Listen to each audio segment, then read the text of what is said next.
Everyone wants to be happy. It's the one goal no one questions. It sounds harmless, obvious, even noble. Be happy. Choose happiness. Chase happiness. As if happiness is a place you can reach if you just move fast enough. As if it's waiting somewhere ahead, slightly out of reach, watching to see who deserves it. Before you leave, stay for a minute, because the problem isn't that people want happiness. The problem is what happens when happiness becomes a target.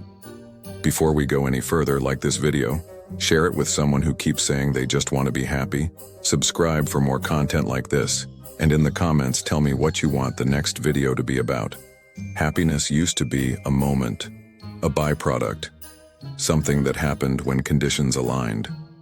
Now it's a requirement, a performance, a constant expectation. People don't ask if you're okay anymore. They ask if you're happy. And if you're not, something must be wrong. With your mindset, with your attitude, with your choices. Unhappiness stopped being a signal and became a failure.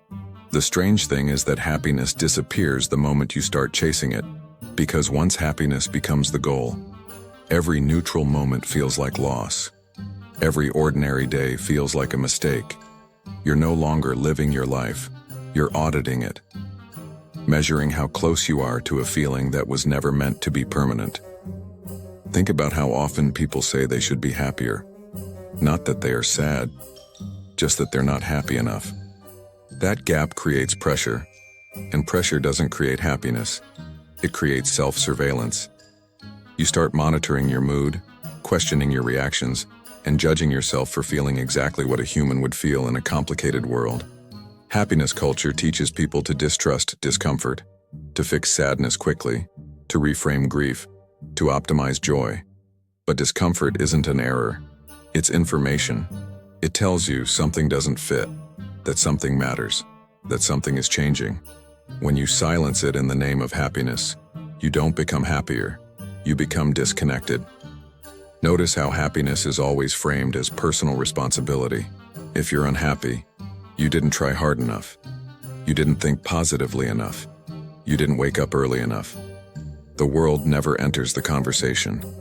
The pressure, the uncertainty, the isolation, none of that counts. Only your mindset does. And that makes unhappiness feel lonely, even when it's shared by millions. Chasing happiness also turns every experience into a transaction.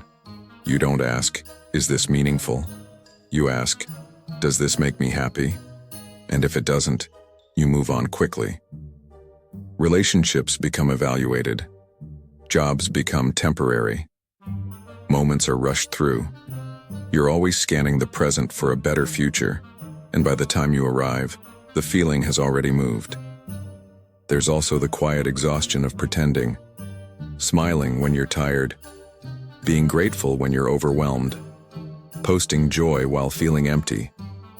Happiness becomes something you demonstrate, not something you feel, and the more you demonstrate it, the harder it becomes to access anything real. Ironically, the moments people remember as happy are rarely the ones where they were trying to be. They were absorbed, distracted, focused on something else.